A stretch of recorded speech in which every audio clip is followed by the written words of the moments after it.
A ranar Lahadin da ta gabata 2 ga watan Afrilun shekarar 2023 ne shugaban da'irar Maradi Murtala Fakashatu ya jagoranci bikin ɗora tubalin farko na gina gidaje 144 a ginin bulo da bulo a yankin unguwar Zaria ta biyu da ke ƙwaryar da'irar birnin Maradi. Aikin gina gidajen wata balaraba 'yar ƙasar Kuwaiti mai suna Aisha ce ta ɗauki nauyin ginawa ƙarƙashin wata ƙungiya mai zaman kanta ta ƙasar ta Kuwaiti mai suna Nama Kariya. Bikin ya samu halartar mazauna unguwar ta Zaria maza da mata da sauran masu faɗa a ji na unguwar. Shugaban majalisar mashawartan da'irar Maradi Murtala Fakashatu ya gode wa Aisha da ƙungiyarta bisa ƙoƙarinta na ganin ta taimakawa masu ƙaramin ƙarfi a cikin jawabin shi. Za mu farawa da yi ma Allah subhanahu wata'ala godiya da ya kawo mu wannan rana wadda za a kaddamar da wannan aiki wanda ya kunshi gidaje 144 da babban likita wadda za a yi kuma wadda za a samu kaya domin al'umma da babban masallaci da kuma forage wanda za a tallafa ma al'umma saboda matsalar ruwa da ake fama da shi. Wannan aiki na alheri kuma kamar da kuka ji an gayi wata baiwa Allah ce cikin dukiyar da Allah ya mata, cikin arzikin da Allah ya mata take ta wannan kokari tsawon shekaru, sai mu ce ubangiji Allah subhanahu wataala ya saka mata da gidan aljanna. Kamar yadda wakilin wannan ONG ya gayi, wannan aiki na alheri an jima ana neman a yi shi, to yau Allah ya yarda tunda komi za a yi sai Allah ya yarda. Yau Allah ya yarda gashi an zo za a kaddamar da aza tubali na farko don suma wannan aiki. Addu'ar da zamu nan ne ya ubangiji Allah ya sa yana za a fara wannan aiki lahiya a kare shi lahiya, kuma za mu tabbatar ma da wannan ONG wannan gidaje da suka yi don saboda al'umma mabukata na wannan yanki. Insha Allah in aka gama wannan aiki za mu zaunawa da masu anguwa tsohi na cikin wannan unguwa wanda Allah ya ci da insha Allah su za a sa cikin wannan gidaje. Aikin gina gidajen da za a fara ba tare da ɓata lokaci ba zai kumshi gidaje 144 da babban masallaci da asibiti har ma da forage ko bohol da sauran kayan more rayuwa, wanda a cewar Ustaz Abu Salih Ramalan wakilin kungiyar ta Nama Kariya za a raba su ga gajiyayyu da masu karamin karfi a wata hira da 'yan jarida suka yi da shi. Jiya muna ta kokarin a samu a yi a wannan wuri. Gaya yau Allah gwada mana za a ga kudi na farko na ayyuka. Wannan wuri ya kunshi gida ɗaya.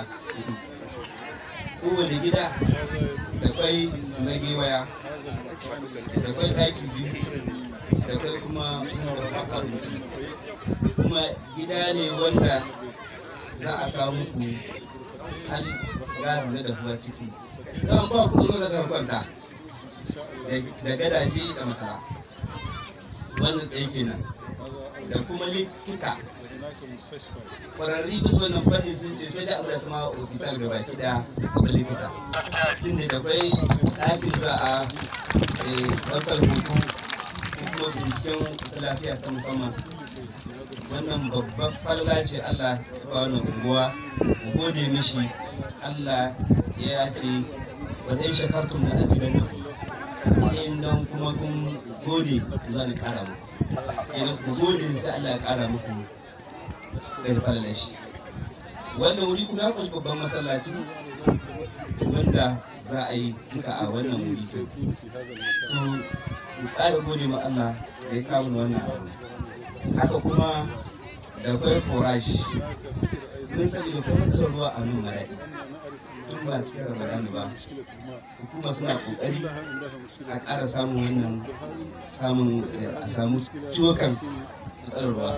To ga Allah sai ya kawo sauki a wannan ruwa a shafi kuma sabilillah.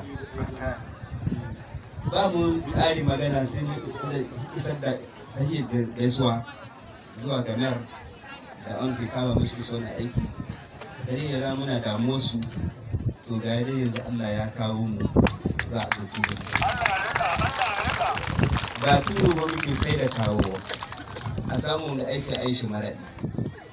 tun ina jin 2010 muke bayan hukuma su ne suka ga su kama mana ai ba gidan wani za a yi ba gidan mayar ba gidan mataimakin shi ba gidan ɗayan mu ba dan 'yan ƙasanmu ne kuma na musamman ɗan maraɗi muke tonin kukuwa tun wajen shekara 13 da yanzu Allah ya kawo mana ba komi ke so ba Allah ya sa wani cikin zan sa kamar muka tare hakan ganin sada masu da baki daya. Da ya ɗauki magana mai unguwar Zaria ta biyu da a yankin shi ne al'umma za su amfana nuna farin cikin shi tare da yi wa Allah godiya a madadin al'ummar da yake wakilta. Kamar sallah ce da yau wannan wuri mun jima muna ta kokowa Allah ya ƙara yarwanta mu wannan wuri mai albarka yau kuma ga albarka ta tabbata. Menene muke bi da haka wurin nan dama muna ta kokowa mu samu yadda za a yi a gina mu shi fannin abin da ya shafi harkar lafiya. To yau muna godiya da subhanahu wa ta'ala.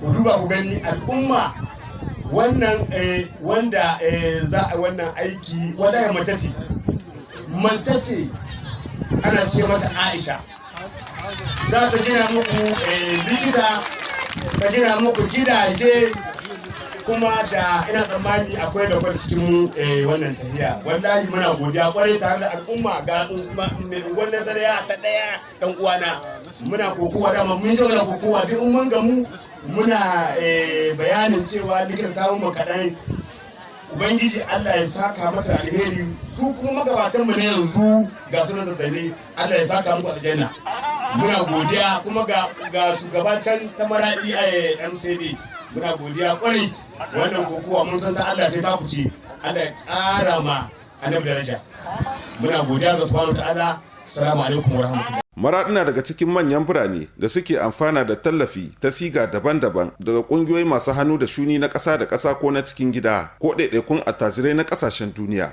To sai dai ana zargin masu ruwa da tsaki a kan lamuran da rashin isar da tallafin ga waɗanda abin ya shafa a wasu lokutan. A wannan karan jama'a na fatan ganin burin Aisha 'yar Koyetin ya cika na ba da gidajen ga mabukata da masu ƙaramin ƙarfi da zarar an kammala aikin ginin.